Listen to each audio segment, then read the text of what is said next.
मैंने आपको type third में 50 क्वेश्चन तक करा चुका हूँ मैं। आज 51 क्वेश्चन से आगे स्टार्ट करेंगे।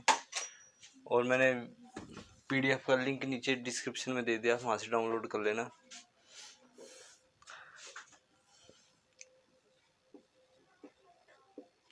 Question number 51। If the income of Mohan is 150 higher than that of Mahesh, then by what percent the income Mahesh is less than that of Mohan. ये कह रहा है मोहन की जो इनकम है वो महेश से 150% ज़्यादा है।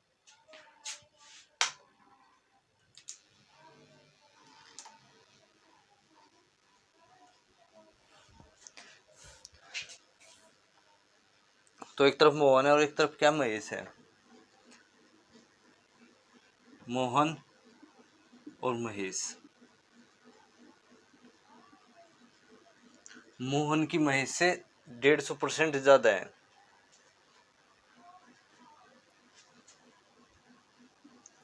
तो मान लेते हैं महेश की 100 है। डिटेल समझा रहा हूँ। पहले महेश की मैंने 100 मान ली, तो 100 से 150% ज़्यादा है मोहन की। तो 100 का 150% कितना होता है, तो आप बोलोगे 150।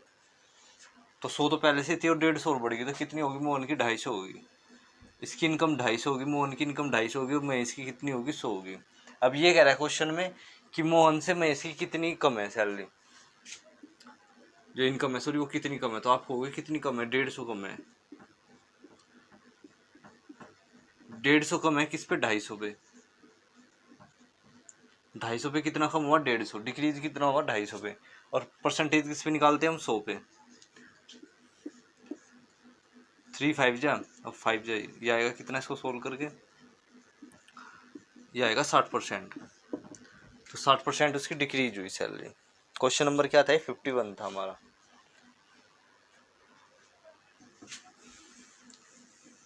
ये तो था, इसका थोड़ा मैंने 100 मान के कर लिया, ऐसे नहीं है, इसको हम उससे भी कर सकते हैं, फ्रैक्शन परसेंटेज से भी कर सकते हैं।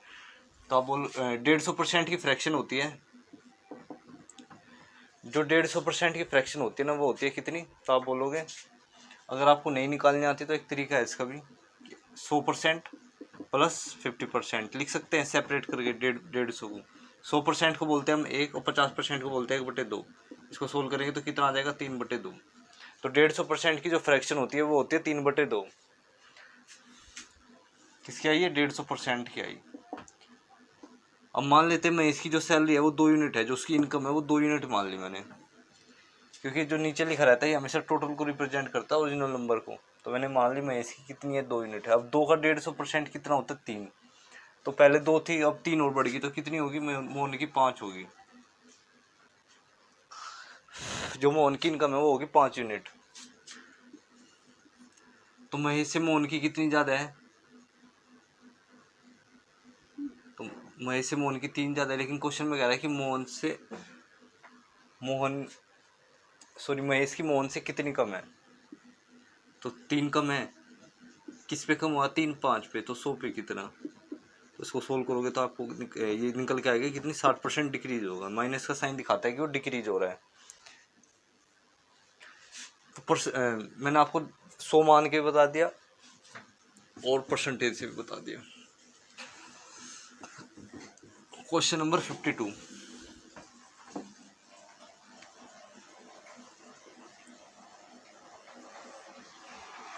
क्वेश्चन नंबर 52 कह रहा है, a man spend 60% of his income on a different items. एक आदमी अपनी इनकम का 60% खर्च करता है डिफरेंट आइटम पे। His income is increase by 20%। अगर उसकी इनकम 20% बढ़ा दी जाए, and his expenditure is also increase by 10%, और उसका खर्चा भी पहले से 10% बढ़ा दिया जाए, तो find the percentage decrease is saving. देखो, जो मैंने इस टाइप के आपको अभी तक क्वेश्चन कराया उसमें क्या होता था, जो सेविंग निकलती थी ना उसमें सिर्फ ये पूछता था चेंज बताओ। अगर हम इसमें पूछ रहे हैं कि डिक्रीज कितना होगा सेविंग में,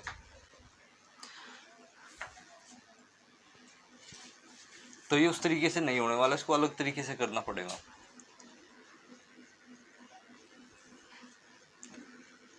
तो इनकम बराबर क्या होता है, एक्सपेंडिचर प्लस सेविंग, ये तो सबको पता है। 60% की फ्रैक्शन होती है कितनी, 3/5। 60% की जो फ्रैक्शन बनी वो बनी कितनी, 3/5 बनेगी। 60% की फ्रैक्शन होती है 3/5। तो मैं मान लेता हूँ एक तरफ हम इनकम ले लेते हैं, एक तरफ क्या लेते हैं एक्सपेंडिचर ले लेते हैं, और एक तरफ ले लेते हैं सेविंग। तो इनकम जो है वो है 5 यूनिट, क्योंकि जो नीचे लिखा रहता है ये ओरिजिनल को रिप्रेजेंट करता है टोटल को।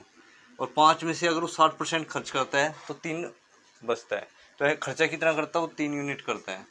इनकम 5 थी, खर्चा 3 कर दिया, तो बचाया कितना होगा 2 यूनिट। क्वेश्चन में कह रहा है कि वो अपनी इनकम का 20% ज़्यादा लेता है। अब जब उसकी 20% जो इंक्रीज हो गया ना इनकम में, इसकी इनकम पहले से 20% बढ़ेगी, और जो उसका खर्चा है ना वो पहले से 10% बढ़ गया। लेकिन अभी तक मैंने क्वेश्चन में बताया था कि हम खर्चा यहाँ से निकालते हैं, लेकिन अब इस क्वेश्चन में ऐसे नहीं करना पड़ेगा। क्यों?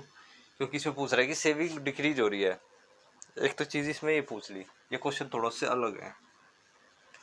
तो मान लेते हैं ये 500 है, ये 300 है और ये 200 है। क्यों मान लिया मैंने 500, 300, 200? क्योंकि मुझे परसेंटेज निकालनी है। अगर मैं 5 से निकालता तो पॉइंट में आती। तो 500 का 20% कितना होता है? 500 का 20% होता है 100।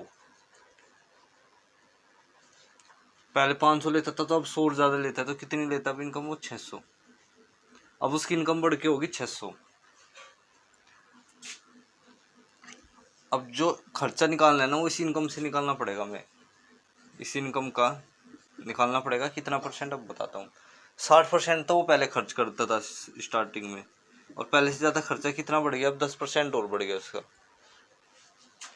तो कितना हो गया 60 + 10 70। परसेंटेज हटाने के लिए 100 से डिवाइड, तो कितना हो जाएगा 70 × 6 कितना होता है 420। तो हमारा जो यहाँ पे खर्चा है वो कितना है 420 आया।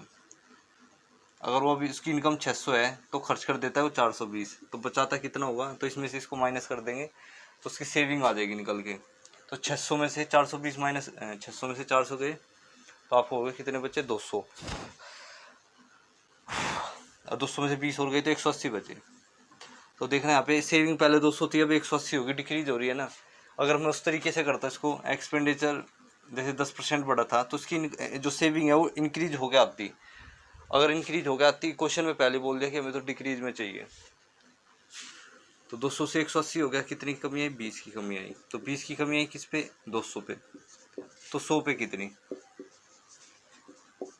तो इसको काट रहे होंगे तो कितना आएगा 10% आ जाएगा कि सेविंग में पहले से 10% का डिक्रीज हो जाएगा।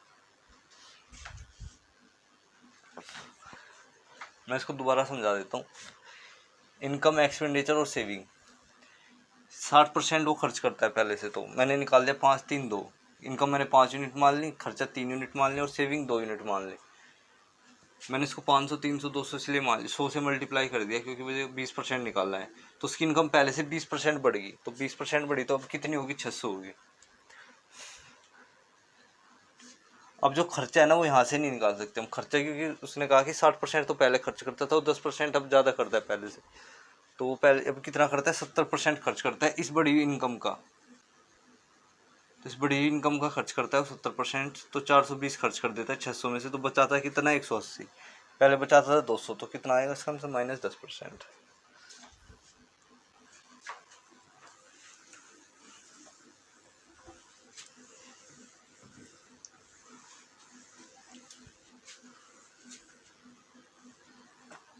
Question number 53। P salary 25% higher than Q. जो पी की सैलरी है वो क्यू से 25% ज़्यादा है, और what percent Q salary is now that of P.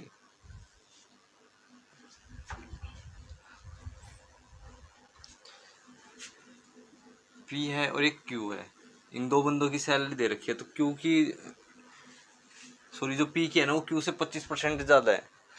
मैंने आपको डिटेल तो समझा चुका हूँ, 100 मान के मैं फ्रैक्शन से बता देता हूँ। 25% की फ्रैक्शन बनी 1/4। तो मान लेते हैं क्यू की सैलरी जो थी वो 4 यूनिट थी, और 4 का 25% होता है 25% बढ़ेगी, मतलब 4 से बढ़ेगी कितनी होगी, एक और बढ़ेगी 4 पे, तो कितनी होगी पी की 5 होगी। अब कह रहा है कि क्यू की सैलरी पी से कितनी कम है। अब क्वेश्चन में पूछ रहा है कि क्यू की पी से कितनी कम है, तो आप निकालोगे कितनी कम है, एक कम है। एक की कमी आई 5 पे, तो 100 पे कितना, और जब हम इसको सोल्व करेंगे तो कितना आएगा, 20% डिक्रीज होगा।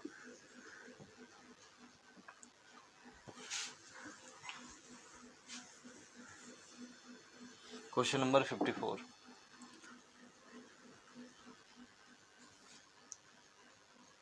ये भी क्वेश्चन सेम ही है। If A is salary 40% less that of B, A की जो सैलरी है वो बी से 40% कम है। ए की सैलरी बी की सैलरी से 40% कम है, तो 40% की फ्रैक्शन बनी 2/5। अगर बी की मैंने 5 मान ली तो 5 का 40% होता है 2, तो 5 पहले से है, और अब 5 का अगर मैं 40% हटाऊंगा, मैं तो 5 में से 2 हटाऊंगा तो कितना बचेगा, 3 बचेगा। ए की जो सैलरी है वो बची 3 यूनिट और बी की वही सैलरी जो है वो 5 यूनिट है। अब क्वेश्चन में पूछ रहा है कि बी की सैलरी ए की सैलरी से कितनी ज़्यादा है, तो ए से बी कितना ज़्यादा है, 2 ज़्यादा है।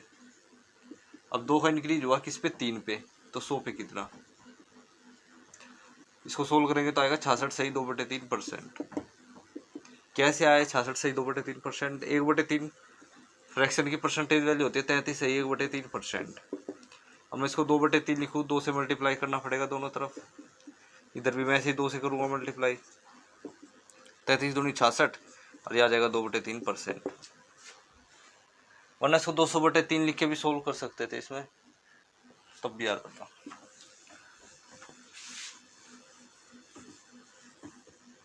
क्वेश्चन नंबर 55,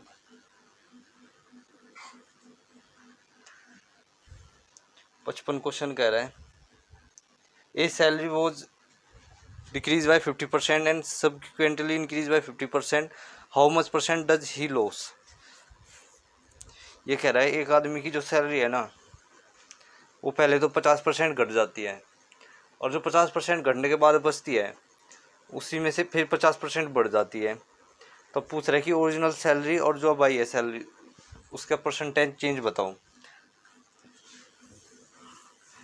तो मैंने एक वो लिखाया था कि जब भी x% कोई नंबर बढ़े या x% कोई परसेंटेज घटे, या कोई चीज़ पहले x% बढ़े वो सॉरी घटे, इससे उल्टा भी तो हो सकता है ना, अगर कोई चीज़ पहले x% घटे और बाद में x% बढ़े तो इन्हीं दोनों केस में रिजल्ट हमेशा ही हुआ होगा, x²/100% माइनस में, और माइनस का साइन शो करता है डिक्रीज हो रहा है, यहाँ पे वैल्यू क्या हो रही है, डिक्रीज हो रही है। जैसे क्वेश्चन 55 है, 55 क्वेश्चन में कह रहा है कि पहले क्या हो रहा है, 50% डिक्रीज हो रहा है और फिर 50% क्या हो रहा है, इंक्रीज हो रहा है, तो ये चीज़ होगी। तो इसमें फॉर्मूला लगा देंगे डायरेक्ट, 50 × 50, 50 का स्क्वायर ही होता है ना, 2 बार चीज़ को लिख देंगे गुणा में 100, परसेंटेज आ जाएगी कितनी निकल के यहाँ से, 25।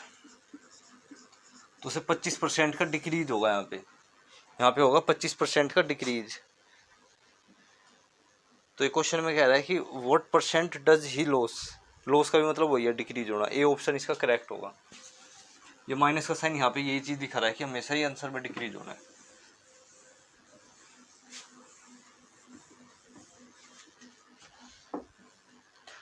बाकी का करेंगे अगली क्लास में।